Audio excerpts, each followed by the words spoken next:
ಒಂದು ಕುಟುಂಬಕ್ಕೋಸ್ಕರವಾಗಿ ಪಾರ್ಟಿಯನ್ನು ಬಳಕೆ ಮಾಡ್ತಾ ಇರ್ತಕ್ಕಂಥದ್ದು ಭಾಳ ನೋವಾಗ್ತದೆ. ಈ ದೇಶದ ಅಭಿವೃದ್ಧಿ ಅಧಿಕಾರರು ನಮ್ಮೆಲ್ಲರ ನಾಯಕರು ಅಂತ ನರೇಂದ್ರ ಮೋದಿಯವರ ಫೋಟೋವನ್ನು ಸುಟ್ಟರು. ನರೇಂದ್ರ ಮೋದಿಯವರಿಗೆ ರೋಡಲ್ಲಿ ನಿಂತ್ಕೊಂಡು ಧಿಕ್ಕಾರವನ್ನು ಕೂಗಿದ್ರು. ಅವ್ರನ್ನೂ ಮಾಡಬೇಕಲ್ವಾ? ನಾನು ಯಾವತ್ತಾದರೂ ಇವತ್ತು ಕೂಡ ಚಾಲೆಂಜ್ ಮಾಡ್ತೀನಿ, ನಾನು ಯಾವತ್ತಾದರೂ ಭಾರತೀಯ ಜನತಾ ಪಾರ್ಟಿಯ ವಿರುದ್ಧವಾಗಿ ಏನಾದ್ರು ನಡ್ಕೊಂಡಿದ್ದೀನಾ?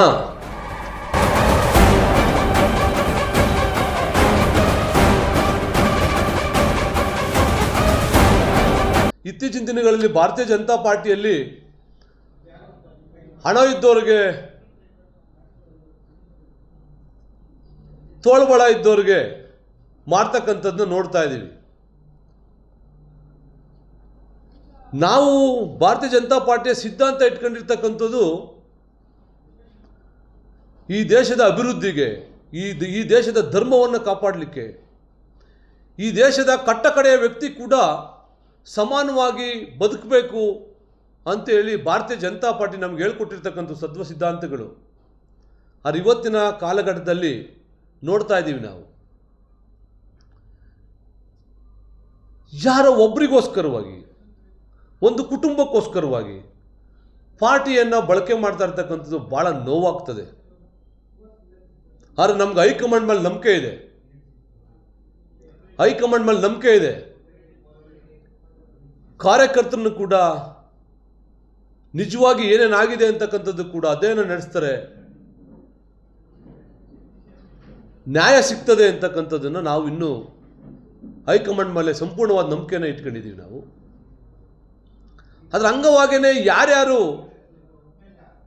ಪ್ರಭಾವವನ್ನು ಬೀರ್ತಾ ಇದ್ರು ಅವರು ಕೂಡ ನೋಟಿಸ್ ಕೊಡ್ತಾ ಇದ್ದಾರಲ್ಲ. ಇವಾಗ ಭಾರತೀಯ ಜನತಾ ಪಾರ್ಟಿಯಲ್ಲಿ ಯಾರು ಭಾರತೀಯ ಜನತಾ ಪಾರ್ಟಿಯ ಸಿಂಬಲನ್ನು ಸುಟ್ಟರು, ಈ ದೇಶದ ಅಭಿವೃದ್ಧಿ ಅಧಿಕಾರರು ನಮ್ಮೆಲ್ಲರ ನಾಯಕರು ಅಂತ ನರೇಂದ್ರ ಮೋದಿಯವರ ಫೋಟೋವನ್ನು ಸುಟ್ಟರು. ನರೇಂದ್ರ ಮೋದಿಯವರಿಗೆ ರೋಡಲ್ಲಿ ನಿಂತ್ಕೊಂಡು ಧಿಕ್ಕಾರವನ್ನು ಕೂಗಿದ್ರು. ಅವ್ರನ್ನೂ ಮಾಡಬೇಕಲ್ವಾ? ಅವ್ರನ್ನೂ ಮಾಡಬೇಕಲ್ವಾ? ಈ ದೇಶದ ಮಾನ್ಯ ಪ್ರಧಾನಮಂತ್ರಿಗಳನ್ನು ಪ್ರಧಾನಿ ಮಾಡಲಿಕ್ಕೆ ಆಯ್ಕೆಯಾಗಿ ಹೋದಂಥ ಸಂಸದರ ವಿರುದ್ಧ ಧಿಕ್ಕಾರ ಕೂಗಿದ್ರಲ್ಲ, ಅವ್ರನ್ನೂ ಮಾಡಬೇಕಲ್ವಾ? ದಾಖಲೆಗಳು ಸಮೇತ ಕೊಟ್ಟಿದ್ದೀವಲ್ವ ನಿಮಗೆ. ಪೇಪರ್ ಕಟ್ಟಿಂಗ್ಸ್ ಕೊಟ್ಟಿದ್ದೀವಿ, ವಿಡಿಯೋಸ್ ಕೊಟ್ಟಿದ್ದೀವಿ. ನಾನೊಬ್ಬನೇ ಪ್ರೆಸ್ ಮೀಟ್ ಮಾಡಿರ್ತಕ್ಕಂಥದ್ದ? ಎಷ್ಟು ಜನ ಪ್ರೆಸ್ ಮೀಟ್ ಮಾಡಿ ಮಾತಾಡ್ತಾವ್ರಪ್ಪ? ಇದೆಲ್ಲವೂ ಕೂಡ ಜನರು ನೋಡ್ತಾ ಇದ್ದಾರೆ, ಇದೆಲ್ಲವನ್ನು ಕೂಡ ಮತದಾರರು ನೋಡ್ತಾ ಇದ್ದಾರೆ. ಹಂಗಾಗಿ ಭಾರತೀಯ ಜನತಾ ಪಾರ್ಟಿಯಲ್ಲಿ ಕೆಲವೊಂದು ಈ ರೀತಿಯ ವರ್ತನೆಗಳನ್ನು ಬದಲಾಯಿಸ್ಕೊಳ್ಬೇಕಾಗಿದೆ. ಇದು ನಾನೊಬ್ಬನೇ ಹೇಳ್ತಾ ಇಲ್ಲ, ರಾಜ್ಯದ ಉದ್ದಗಲಕ್ಕೆ ಎಲ್ಲರೂ ಕೂಡ ಮಾತಾಡ್ತಾ ಇದ್ದಾರೆ. ನಾನು ಯಾವತ್ತಾದರೂ ಇವತ್ತು ಕೂಡ ಚಾಲೆಂಜ್ ಮಾಡ್ತೀನಿ, ನಾನು ಯಾವತ್ತಾದರೂ ಭಾರತೀಯ ಜನತಾ ಪಾರ್ಟಿಯ ವಿರುದ್ಧವಾಗಿ ಏನಾದರೂ ನಡ್ಕೊಂಡಿದ್ದೀನಾ? ಭಾರತೀಯ ಜನತಾ ಪಾರ್ಟಿಯ ವಿರುದ್ಧವಾಗಿ ಏನಾದರೂ ಮಾತಾಡಿದ್ದೀನಾ? ಮಾತಾಡಿರ್ತಕ್ಕಂಥವರೆಲ್ಲ ಆರಾಮಾಗಿದ್ದಾರಲ್ಲ. ಪಕ್ಷ ವಿರೋಧಿ ಚಟುವಟಿಕೆ ಅಂದ್ರೇನು?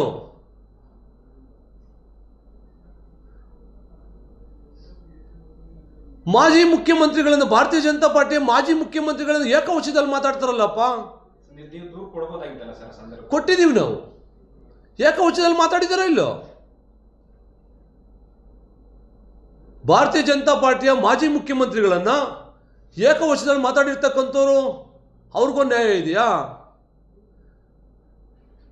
ಭಾರತೀಯ ಜನತಾ ಪಾರ್ಟಿಯ ಸಂಸದರನ್ನ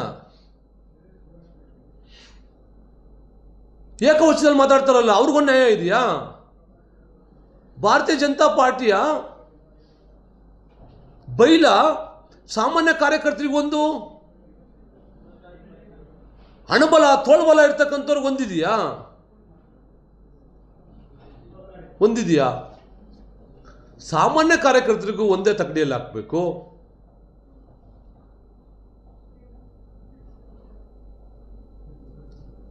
ಬೇರೆ ಬೇರೆ ಯಾರಿದ್ದಾರೆ ಅವ್ರನ್ನೂ ಕೂಡ ಒಂದೇ ತಕ್ಕಡಿಯಲ್ಲಿ ಹಾಕಿ ನೋಡಬೇಕು ಭಾರತೀಯ ಜನತಾ ಪಾರ್ಟಿ.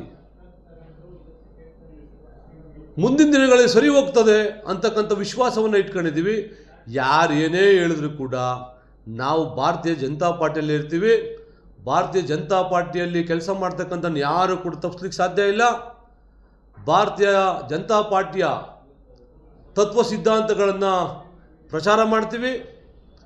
ಸನ್ಮಾನ್ಯ ಮೋದಿಯವ್ರನ್ನ ಈ ದೇಶದಲ್ಲಿ ಇನ್ನೊಂದು ಬಾರಿ ಪ್ರಧಾನಿಯನ್ನಾಗಿ ಮಾಡೋದಕ್ಕೆ ನಮ್ಮ ಎಷ್ಟಾಗುತ್ತೋ ಕೈಲಾದ ಸಹಾಯವನ್ನು ಭಾರತೀಯ ಜನತಾ ಪಾರ್ಟಿಯೊಂದಿಗೆ ಇದ್ದು ಕೆಲಸವನ್ನು ಮಾಡ್ತಕ್ಕಂಥ ಕೆಲಸವನ್ನು ಮಾಡ್ತೀವಿ. ನಾವು ಸದಾ ಭಾರತೀಯ ಜನತಾ ಪಾರ್ಟಿನ ಗೌರವಿಸ್ತಕ್ಕಂಥವ್ರು, ಭಾರತೀಯ ಜನತಾ ಪಾರ್ಟಿಲಿ ಇರ್ತೀವಿ ಅಂತಕ್ಕಂಥ ಮಾತನ್ನು ಹೇಳಲಿಕ್ಕೆ ಬಯಸ್ತೀನಿ.